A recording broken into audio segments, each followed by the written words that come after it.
at NNI for the invitation to be a part of these. I've participated in several and always enjoy the interaction and the discussion that happens during these sessions. Today, as was introduced, we're going to talk about setting the stage for the discussion of the 3 days. I'm going to start by talking a little bit about the magnitude of the challenges that we're dealing with, the prevalence of the problems, what's the nature of those problems, some of the determinants of those problems in nutrition in children. After that, after the break, it'll be followed by a presentation which unfortunately our speaker was unable to attend today. At very last minute, she had an issue that didn't allow her to travel. But she's going to her presentation is going to be given in absence by Dr. Usha Ramakrishnan. And she will spend a bit of time talking about what we know about what and how children are being fed and the importance of that for childhood nutrition. After lunch, we'll talk about the experience and evidence related to mechanisms and methods for improving nutrition. That will be given by Dr. Usha Ramakrishnan. I'll introduce each of the speakers before their time. And that will be followed, as Natalia mentioned, by a real deep dive into what we know about the composition of foods, what we know about the food composition tables, the strengths and weaknesses of those, and some of the challenges that we have in that in terms of truly understanding what children are actually eating, the nutrient value of the foods that they're eating. And then finally, we'll take a deep dive into looking at micronutrient interventions and the balance of safety and potential for beneficial impact of those interventions. So I think with that, I'll go straight into my own presentation. So I think, I'm not sure if you all know the format of these meetings, but perhaps good to have just a moment. We have an hour for each of the presentation slots. The presentations will take approximately 20 minutes to half an hour of that time, and then we're hoping for a very lively discussion. And we're hoping that those of you who are with us online will also participate in that discussion. My understanding is that there is a mechanism that those questions can be forwarded to us so that we can keep a lively discussion going on. All right, so let's talk a little bit about the challenges of nutrition that we are facing. I'll take a moment to talk about some definitions and some consequences of malnutrition briefly, trends in the prevalence of malnutrition in infancy and young children, and then we're going to look at some of the progress in addressing those challenges and some of the determinants that may be fostering or impeding the progress to addressing those nutritional challenges. So I want to take just a moment. This screen is really far away, and I can't actually see it. I don't know if it's too late to be able to move it forward or not, but it's too far for me to be able to have to be able to read what's actually on my slide. So I'm going to have to turn this way. I'm sorry, I'm going to have to be going back and forth a little bit in this direction. I wanted to take a moment to talk a little bit about what we mean by malnutrition in all of its forms. A few decades ago when we were at these meetings, we would talk about malnutrition and we would talk about wasting, we would talk about stunting, micronutrient malnutrition. We can no longer only talk about those challenges in infants and young children pretty much everywhere across the world. We're still faced with the challenge of child stunting, low height for age, of child wasting, low weight for height, of child overweight is now also becoming a challenge across all of the countries in the world. We'll be looking at that shortly, which is high weight for height. And just in case, I'm sorry, the pointer doesn't work here, but if we look at the graph on the far side, just in terms of how we define these problems, I think you all know we have a distribution of height and weight within the population, and what we define as stunting and wasting is below a cutoff point on the low side of those indicators, height for age, weight for height, and typically define that as less than 2 standard deviations below the mean, so -2 Z-score, they're often referred to. And in children, we define overweight as above on the other side, above 2 standard deviations of weight for height above the distribution. We also, of course, are still facing the challenge of micronutrient deficiency in many populations. And we have several biomarkers of micronutrient status in blood or urine below specific cutoff points for the definition of those problems. And in many cases, anemia is also used as a proxy for micronutrient malnutrition in populations. We'll talk about that a little bit more in a moment. I'm sure you all are aware of the consequences. Thank you for moving that. That's much better. Nutrition during infancy and childhood is critical for both short and long-term health, survival, growth, and development. Well-nourished children are much more likely to overcome the diseases and the illnesses during early childhood. They complete more years of schooling on average.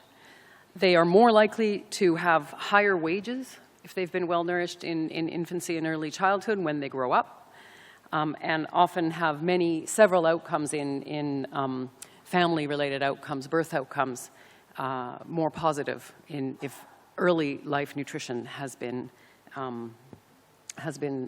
appropriate.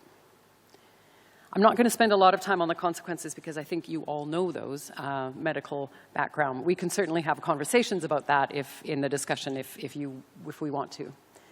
I wanted to show you this slide first. We usually and often talk about prevalences. This one doesn't. This one's talking about the numbers, just to get a magnitude of the challenge the burden that we're actually facing. There are approximately 151 million children who have not grown to their potential. Their height is stunted. 51 million children globally are wasted. But at the same time, 38 million children are overweight. This is among children under 5 years of age from the latest data in 2017. And as you can see from the numbers in the small boxes around the globe, there's no region in the world that all three of these are not coexisting at the same time.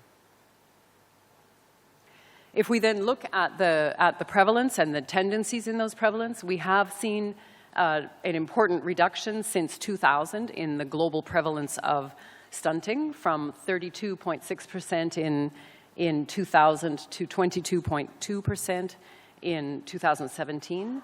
Very little change, slightly perhaps an increase in the global prevalence of overweight and obesity. And unfortunately, this graph doesn't show the tendency towards prevalence of wasting, but you see 7.5% globally is the estimated prevalence of wasting. Again, if we look at across the globe, there are important variability, important differences in the prevalence. This is stunting that you see on this globe, and as you can see, India is still one of the most affected countries, as well as many across sub-Saharan Africa. With, I think I can't read those numbers very well, but I believe that the pink are over 25% prevalence at the national level in those countries.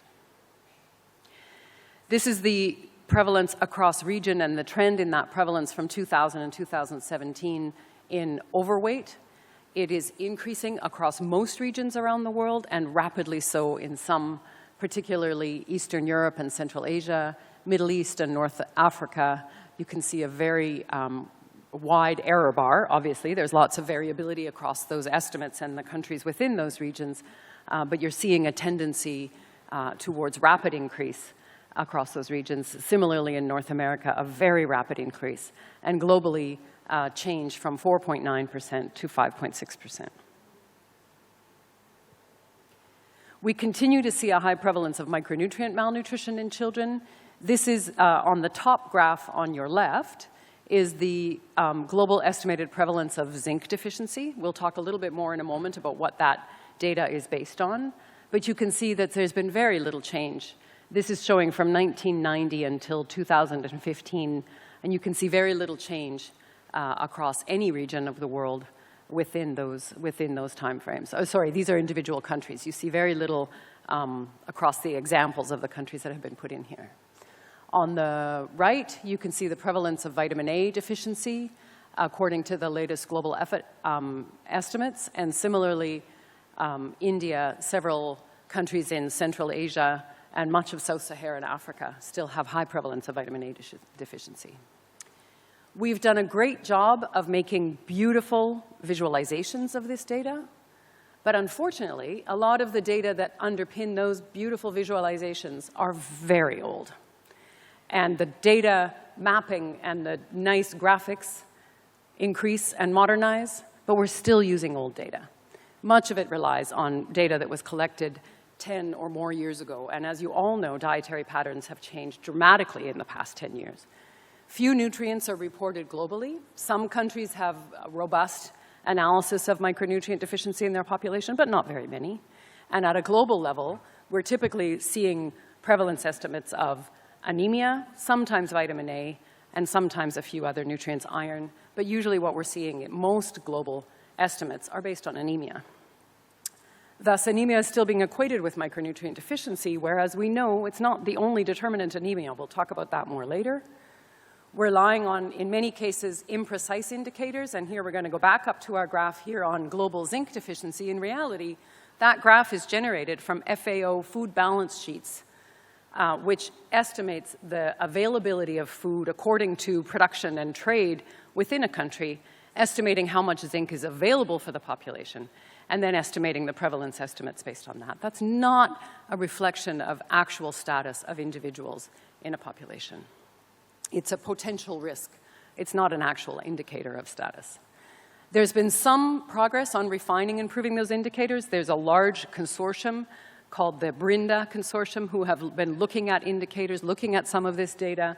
The World Health Organization has done several convenings to look at indicators of iron and anemia cutoffs and several other indicator data, and we're getting there in terms of refining and improving our indicators, but we're still not collecting data on a regular basis across most countries globally. There's growing evidence that countries are affected by multiple forms of malnutrition. You've probably all heard the double burden of malnutrition.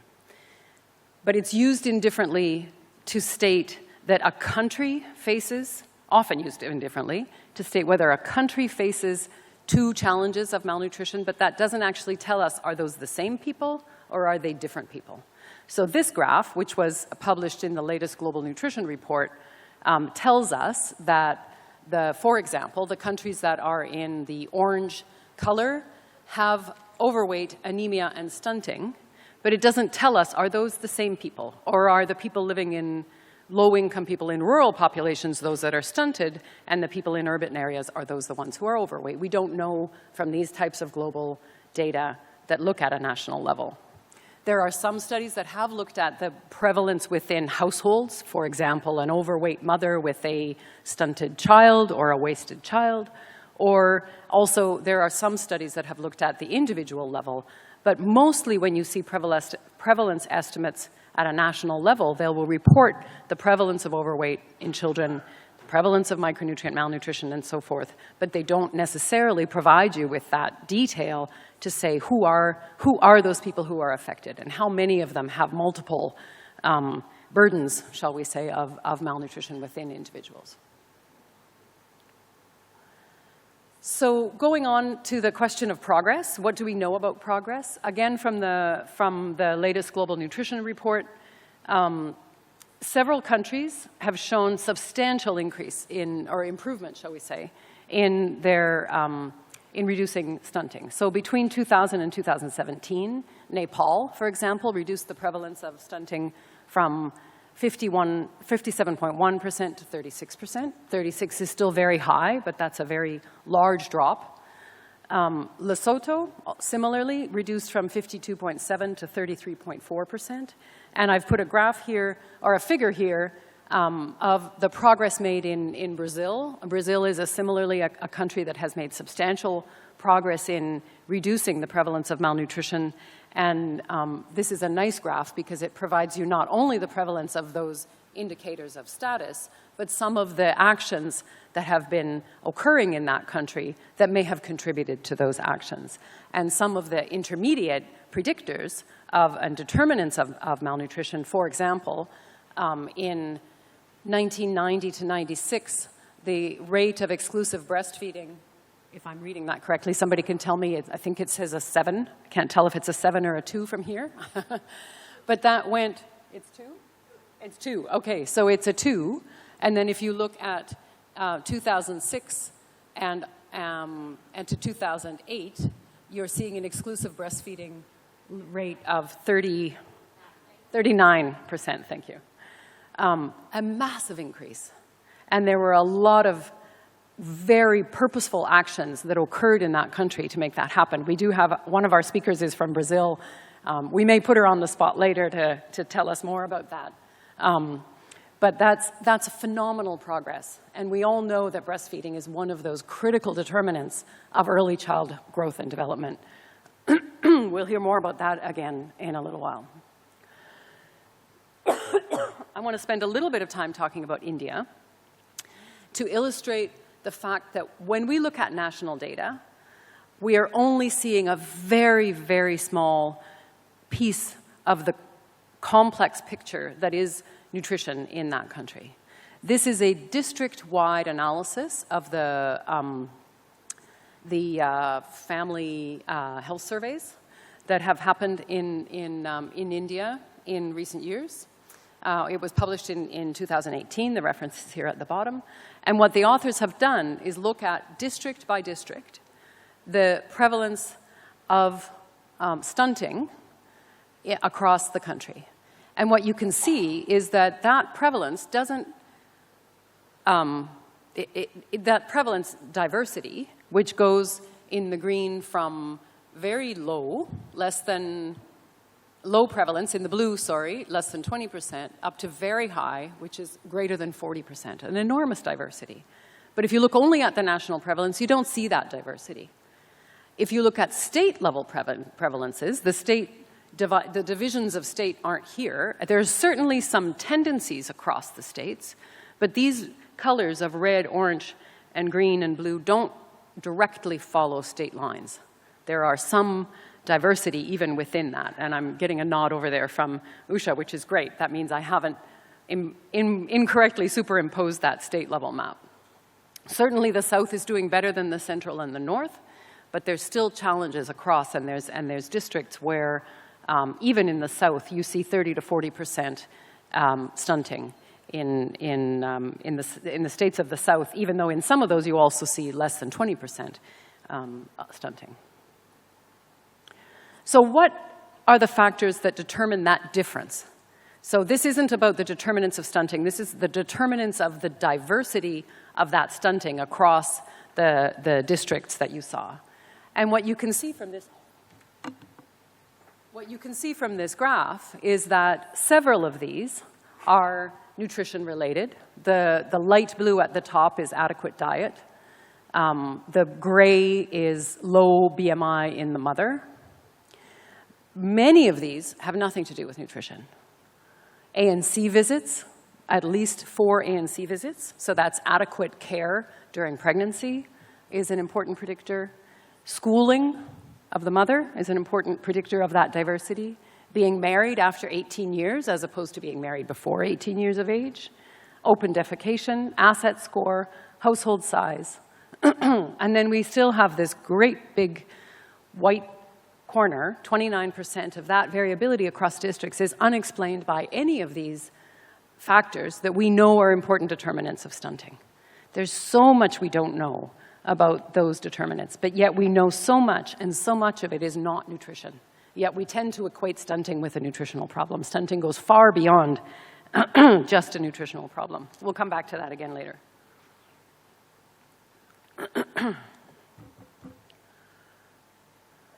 Disparity in income, we do know, is one of those critically important factors. This is not the outcome, but rather these are some of the determinants, the prevalence of these determinants among, in the blue, the lowest and highest wealth quintile.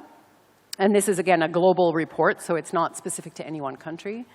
And then in the orange, the light orange is rural, the brighter orange is urban, and in the bluish green, the lighter color is the lowest quintile, and the darker color is the highest quintile.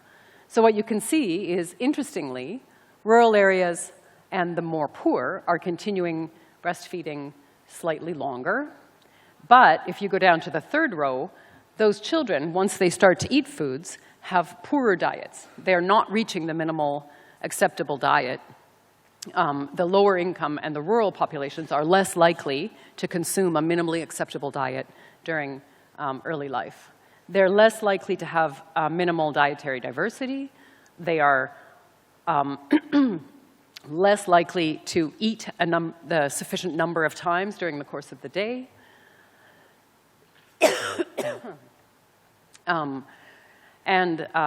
Yeah, I think I'll stop with that one. You can see the trend here that we're indicating. But interestingly, and I didn't want to leave out this slide, there are also, we're coming back to the question of what is determining these differences. So socioeconomic is one of those factors, but there's also important differences across the level of policy support and programmatic support to address the challenges. And sometimes those, in this case, are quite variable across state lines. And so this is data from the Global Nutrition Report in 2016, so a few years old. So I apologize if these policies have been updated and this slide isn't up to date.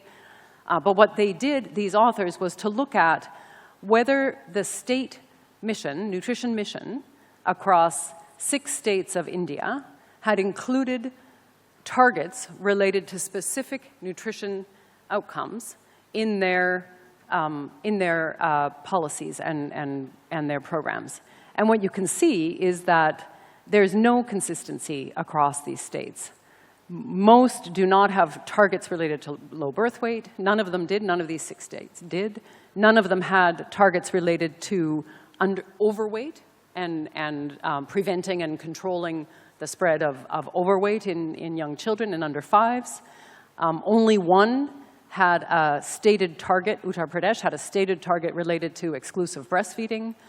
Similarly, only Uttar Pradesh had a stated target related to anemia, reduction in women of reproductive age, and only 2 states had targets related to under 5 stunting and under 5 wasting. Targets don't mean they'll be reached, but they mean political commitment to try to reach them. And political commitment doesn't necessarily mean the program will happen, but the program won't happen without political commitment. It's a necessary step in the process towards the implementation of programs. And so this is an important factor to be considering. And again, if these data are out of date, I apologize to the states for showing the out of date. But it's not that old, so let's hope that there's been some change in the meantime.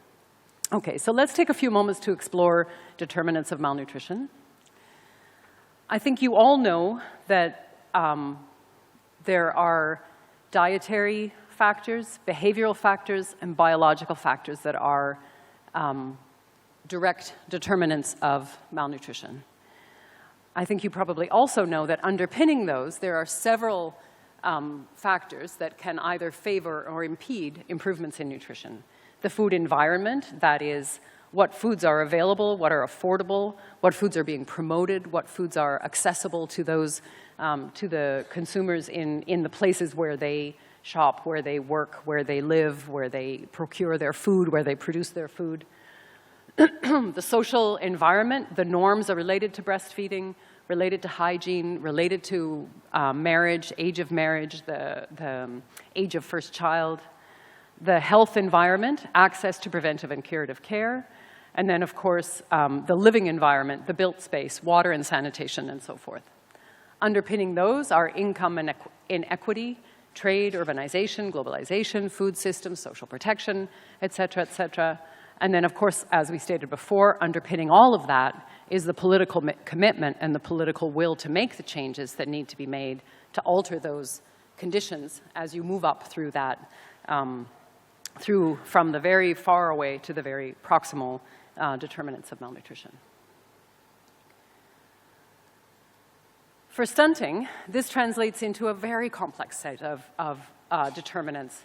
And progress in addressing stunting has not been seen where we say these children need more and better food. It's where we've addressed many of these at the same time, looking at the political economy, health and healthcare, education, social protection, agriculture and food systems, water and sanitation.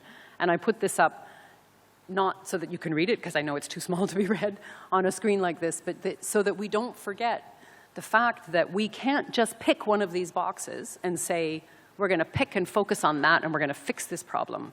We have to stop looking for that magic bullet and focusing on that single box within these complex frameworks. They don't work. Just that box won't change things unless we address a little bit more comprehensively and we focus this a little bit more comprehensively. For childhood obesity, we have much to learn still about the determinants and the potential for actions. But I did want to show this. I didn't find a global figure of determinants that I would have liked to, but I like this one because this is actually developed for the determinants of obesity in children living in First Nations communities in Canada. An enormous problem, incredibly high prevalence of obesity in the First Nations communities within Canada. And if you look at this graph, if this figure, it's based on what's called the socio-ecological model, which places the individual at the center, but within their interpersonal, their family and peers, their community and their social environment, the built environment, society, and then obviously the broader context. And in this case, they've focused on the historical context of the loss of traditions with colonization of North America. But there are certain, in the case of overweight, one of the other things I like about this figure is that they recognize that there are some unmodifiable biological factors that come into play, but there's a lot that are based on the individual. But that, again, just like in the case of stunting, that individual exists within a society, and focusing only on that individual, we are not going to address several of these other determinants, and we're not going to have impact unless we take into consideration the interdependency of the individual within the environment and the society in which they live. So taking a few moments to talk about anemia. Progress on reducing anemia has been elusive. Again, possibly because we've equated anemia with iron deficiency for a long time. This is the data from 1990 again until 2016, 26 years. And as you can see, across several regions here, you really aren't seeing much of a difference. You are in sub-Saharan Africa and South Asia, but that's gone down from 70 to 55%. It's not like we've addressed the problem that we have there. So what's going on here? We talked a little bit about the determinants, but I want to take a few minutes now to, again, deep dive into some data from India.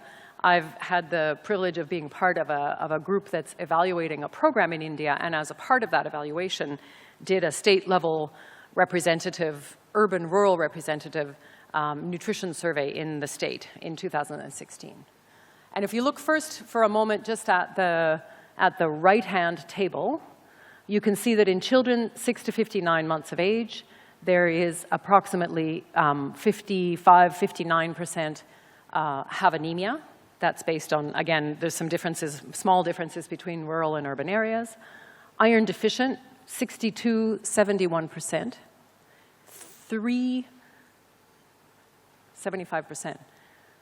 That's close to 75%. Close to 3 of 4 children in Uttar Pradesh are iron deficient.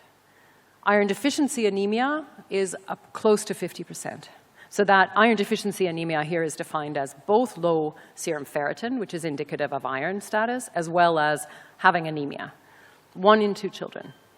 You can see also here the prevalence of vitamin D deficiency, B12, folate, zinc deficiency, and this is based on serum zinc, approximately 27–29%, vitamin A deficiency, 44% in urban areas, 53 in rural areas, and then the bottom one there, elevated alpha AGP, which is an indication of inflammation. You can see that 36–41% of those children are showing some reflection of inflammation. Just at the bottom there, just to look at their mothers, these are the mothers, women of reproductive age, mothers of those children, 36–33% are anemic, and approximately 50% have iron deficiency. So what does this mean? In terms of anemia, let's now look at the data that I put on the left-hand side here. I pulled out the data from the NFHS in 2005 and 2015, and then we put, that's from the state data, and then the data that we collected. So in the children, if we look at those data, 73, 63, 58, 50, 56%. Is that a change? Are we happy with that? What does that reflect? In women, 49%, 52 in 2015-16, and 36% in our survey. Is this an improvement? So going back to the question of indicators, first, let's make sure when we make these kinds of comparisons that we should be making these kinds of comparisons. In this case, we should not be making these comparisons of the data that we collected with the two NFHS surveys. Why not? So in our study, for several reasons, I can tell you about them if you'd like to, we have, on women only, not on children, on women we have both venous blood for a hemoglobin assessment as well as capillary blood for a hemoglobin assessment. And if you look at the table, what you can see is that if you assess hemoglobin in venous versus capillary blood, you don't always get the same answer to that question of whether the individual has or does not have anemia. And this is in a case where we were very careful to make sure that we used a proper technique to collect that capillary sample. Capillary samples are harder to collect. You know, sometimes you have to push a little bit on the finger. If you push a little bit on that finger, you're going to dilute your sample. You'll get a lower concentration of hemoglobin. The field workers that we were working with are not doing that. We were checking that they were not doing that. And still, we have 24% who tested positive for anemia using the capillary sample, but in the venous sample were not anemic. That's where that explanation is in the difference of women between the previous sample studies and our state survey. That's where that difference lies. If you look at the capillary sample, 59% are coming across anemic, exactly the same as it was for women in 2005, 2015, 16. If anything, there's been a very small increase in the prevalence. There certainly hasn't been an improvement in the prevalence of anemia among women. So the second thing to talk about with anemia is that just like stunting and obesity, anemia has a very complex etiology, but programs typically focus on iron, and anemia is usually equated with iron deficiency when we think about programmatic approaches to address anemia. This is a path analysis that a student who is co-author with me on this paper did from the data in UP, and what you can see is that there are many factors here, as well as the nutritional and particularly infection and inflammation that are influencing the concentration of anemia. I'm not going to go into the details, but what is very clear from this analysis is that even though iron is a critical determinant of anemia, it is not the only determinant of anemia. There's a large proportion of anemia that is being explained by infection, by inflammation, and by the deficiency of other micronutrients, not just iron. So some of the conclusions from that anemia review that we did, anemia has not decreased in UP in the past years in women or in children. In populations without malaria, we found less than 1% malaria in the time that we were there. We also tested for intestinal parasites, and we found a relatively low prevalence. So just to make that context, iron and inflammation are strong predictors of hemoglobin concentration and anemia. Iron is an important contributor to anemia. 78% of children and 74% of women in UP with anemia also had iron deficiency. However, we don't know, because many of those women also had inflammation and infection, and that's a very important predictor within our path towards hemoglobin concentration. We don't know the extent to which they will respond, even if they get additional iron, and we're going to hear a lot more about that, I think, in the afternoon from some of the sessions, and I don't know, perhaps also on Sunday. Other factors are also causing anemia in India, nutritional factors, as well as non-nutritional factors, infection, retinol deficiency, vitamin A deficiency, folate deficiency. And it's very likely that just like with stunting, that there's going to be heterogeneity of these causes and the contribution of these causes by region perhaps also by season, particularly in the regions of India where you do have malaria during certain seasons, or very high infection diarrhea rates during specific seasons. Okay, to conclude, there are multiple forms of malnutrition among children, and they coexist in countries pretty much globally. The extent to which they coexist, again, in families and within individuals is still not well documented.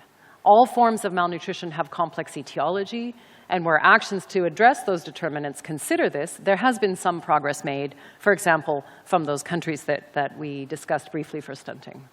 Policies and programs, however, are lagging to address all forms of malnutrition in countries, without exception, almost without exception. Further evidence of how to prevent and control childhood obesity are urgently needed.